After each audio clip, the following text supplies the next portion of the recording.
Tudo bem? Eu sou o professor Billy Paul, biólogo e palestrante, e este é o seu canal de Ciências Biológicas e Autodesenvolvimento. E nós estamos aqui para conversar com vocês a respeito de uma das organelas mais importantes para a vida na Terra, que são os cloroplastos. Vem então comigo. Cloroplasto, organela complexa que encerra no seu interior um pigmento muito importante que é a clorofila, né? A clorofila é o pigmento fotossintetizante, porque ele é capaz então de fazer a captação da energia luminosa, tá? Na primeira etapa da fotossíntese, que é a etapa fotoquímica, etapa extremamente importante para a produção da energia química necessária para a conversão de CO2 em glicose. Tá? Então, essa é a grande importância que tem o cloroplasto para os organismos que são autótrofos, capazes de sintetizar seus próprios alimentos. Típico de células vegetais e é responsável pelo processo de fotossíntese, que iremos estudar na parte de metabolismo energético. Mas antes da gente falar sobre o cloroplasto em si, vamos discutir um pouco a respeito das considerações sobre os plastos, que também são denominados de plastídeos, já que o cloroplasto ele é um tipo de plasto, mas existem vários tipos de plasto, vários tipos de plastídeos, ok? Nas células vegetais. Então, vamos ver quais são esses tipos de plastídeos. O primeiro grupo de plastos que encontramos nas células vegetais são os leucoplastos. Leuco quer dizer branco, leuco quer dizer que não tem pigmento, tá? Então, eles são plastos não pigmentados e são responsáveis por fazer reservas alimentares. E quem são eles? Você tem o amiloplastos, que são plastos especializados em armazenamento de amido.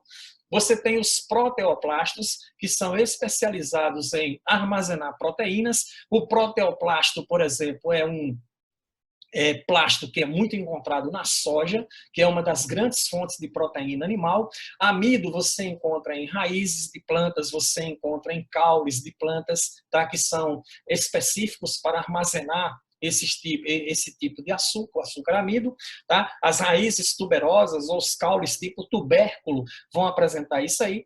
Tem também os elaioplastos, que são os lipídios. Os oleoplastos, né, típico das sementes oleaginosas, como a semente do girassol. Então, todos esses plastos aí, sem pigmentos, eles são armazenadores de reservas alimentares. Beleza? O outro grupo são os cromoplastos. Os cromoplastos, eles são pigmentados. Eles sintetizam carotenoides e, consequentemente, dão cores aos vegetais. O grupo mais importante deles são os xantoplastos, ok? Xanto, que quer dizer amarelo, o pigmento é a xantofila, que está presente nos xantoplastos. Grande quantidade deles é encontrado na cenoura, tá? Onde tem o beta-caroteno. Os eritroplastos, eritro de vermelho, cujo pigmento é o licopeno, e os conhecidos cloroplastos, que tem o pigmento clorofila, que é o pigmento verde, tá? E que tem a grande responsabilidade de tornar os seres vegetais autotróficos. Vamos então analisar a estrutura do cloroplasto. Estrutura do cloroplasto está aqui um desenho esquemático muito legal sobre o cloroplasto, mostrando o que? A sua membrana externa, tá? E a sua membrana interna, ok? É uma dupla membrana, do mesmo jeito das mitocôndrias, e entre uma membrana e outra você vai ter o espaço intermembranar, tá? Aqui em amarelo, esse contorno aqui em amarelo, entre as duas faixas finas em azul, é exatamente o que? O espaço intermembranar. Dentro desse espaço cloroplástico, digamos assim, eu tenho aqui a cavidade do cloroplasto, que é chamado de estroma. O estroma nada mais é do que a matriz do cloroplasto. Ok? Então tá aí. Claro que nesse estroma eu vou encontrar uma série de substâncias, complexos proteicos enzimáticos que são importantes para o mecanismo de fotossíntese. O que mais eu vou encontrar de importante aqui? Nessa matriz eu vou encontrar, olha só, o DNA do cloroplasto, que é responsável pelas características genéticas da organela, que ela tem capacidade de autoduplicação. Eu vou encontrar ribossomos, que está representado aqui por essas bolinhas pequenas em vermelhas, e eu vou encontrar grânulos de amido. Esses grânulos de amido, ó, que são essas bolinhas pretas aqui, são chamadas de plastoglóbulo. Então, quando você ouvir falar em plastoglóbulo, nada mais é do que um grânulo de amido que você encontra no estroma do cloroplasto. E os ribossomos do cloroplasto chama-se plastorribossomo, né? Assim como na mitocôndria chama-se de mitorribossomo, aqui você tem o plastorribossomo, idêntico aos ribossomos das células procariontes, das bactérias e das cianobactérias. O que mais a gente tem aqui? Você tem uma série de lamelas, entendido? São lamelas clorofiladas, verdes. Em cima dessas lamelas, você encontra um certo agrupamento de discos membranosos verdes. Esses discos membranosos verdes aqui, que você está vendo, é chamado de tilacoide. Entendido, ok? O conjunto de tilacoides, né, eles se agrupam formando um conjunto, parece um conjunto de moedas. Esse conjunto de moedas tilacoides chama-se grano. E o conjunto de todos os granos chama-se grana. Entendido? Que é o conjunto total desses tilacoides aí. Beleza? Aí o detalhe super importante sobre isso aí. Esses granos, entendido, que estão aqui, vale salientar que eles são ocos por dentro, tá vendo? Aí ele está aqui seccionado, então dá para você ver que existe uma membrana que reveste o tilacoide, tá? E essa membrana tem um espaço no seu interior, tá aqui em amarelo, tá? Existe um espaçozinho intermembranoso aí da membrana do tilacoide. Então ele não é um discozinho sólido, ele é um discozinho oco. Agora, ele é intensamente clorofilado nas suas membranas. E quais são as funções, então, dessa organela? É a síntese de matéria orgânica utilizando energia luminosa e energia química. Você sabe que a fotossíntese, ela se subdivide em duas etapas, a etapa clara e a etapa escura, né? A etapa fotoquímica e a etapa química. A diferença é que a etapa fotoquímica, o objetivo dela é apenas a transformação da energia luminosa em energia química esta que será utilizada na síntese de açúcares a partir de CO2 na etapa química ou na fase escura da fotossíntese, é isso aí. Mas o cloroplasto, ele não faz somente a síntese de açúcares, ele também é capaz de sintetizar aminoácidos, ok? Até porque ele tem maquinário enzimático, proteico e genético para isso, e também é capaz de sintetizar certas moléculas de lipídio. Então, tudo isso é a atividade do cloroplasto. Mas o mais importante quando estudamos cloroplasto é exatamente o mecanismo de fotossíntese. Só para concluir, vamos então falar alguns aspectos importantes sobre isso, que são os fotossistemas. Tá? Os fotossistemas, também chamados de complexo antena, que estão localizados exatamente nas membranas dos tilacoides.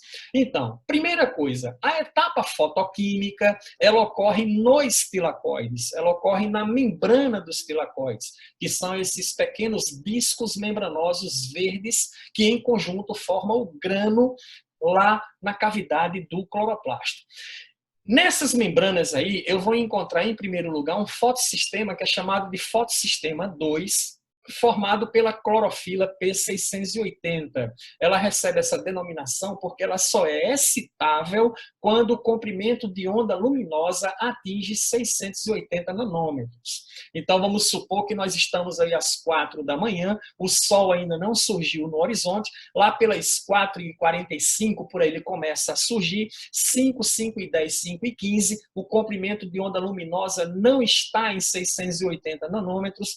Quando ele atingir, à medida que o Sol vai aumentando a intensidade luminosa, quando ele vai nascendo no horizonte, quando esse comprimento de onda atingir 680 nanômetros, então o fotossistema 2 ele será ativado, e aí começa, né, inicia-se o processo de fotossíntese pela planta. O outro fotossistema é o fotossistema 1, que é formado pela clorofila P700, que só é ativada quando a intensidade luminosa atinge 700 nanômetros. Isso na etapa fotoquímica, que é a fase clara da fotossíntese. O outro processo que ocorre é a etapa química. A etapa fotoquímica ela ocorre nos tilacoides e a etapa química acontece no estroma, ou seja, na matriz do cloroplasto. Lá é onde vai acontecer a síntese de glicose a partir de CO2, utilizando a energia química que foi produzida a partir da etapa fotoquímica, quando da conversão de energia luminosa em energia química, processo que vamos estudar em detalhes em metabolismo energético quando falarmos de fotossíntese. Mas, resumindo esse mecanismo aí, nós podemos resumir da seguinte forma: eu tenho as reações de claro e eu tenho as reações de escuro. As reações de claro envolvem o quê? A absorção de energia luminosa, que entra nas reações de claro, e a absorção de água, que também entra nas reações de claro, e a saída de oxigênio molecular, oxigênio que é resíduo no processo de fotossíntese pelos vegetais. Entendido? Essas reações químicas aqui que acontecem nas reações de claro vão produzir ATP e vão produzir NADPH, que são aceptores de hidrogênios e elétrons. Eles vão fornecer exatamente hidrogênios e elétrons para as reações de escuro. Então, o ATP e o NADPH provenientes das reações de claro, juntamente com o CO2, irão participar de um conjunto de reações químicas conhecida como ciclo de Calvin, levando à produção de glicose. E aí, no momento em que o ATP e o NADPH, tá, eles passarem pelas reações de escuro, tá, eles serão, então, oxidados a ADP e oxidados a NADP. Voltam para as reações de claro para serem novamente reduzidos e voltarem para a atividade das reações de escuro. Beleza? Mas isso nós estudaremos em maior profundidade quando estudarmos sobre fotossíntese, ok? Então era esse o recado que eu tinha a dar a vocês hoje, tá? Nessa nossa aula de hoje, a respeito de cloroplastos. Nos encontraremos, então, na nossa próxima aula, tá? Os próximos assuntos serão referentes ao metabolismo energético. Até lá, foi um imenso prazer em estar com você. Tchau!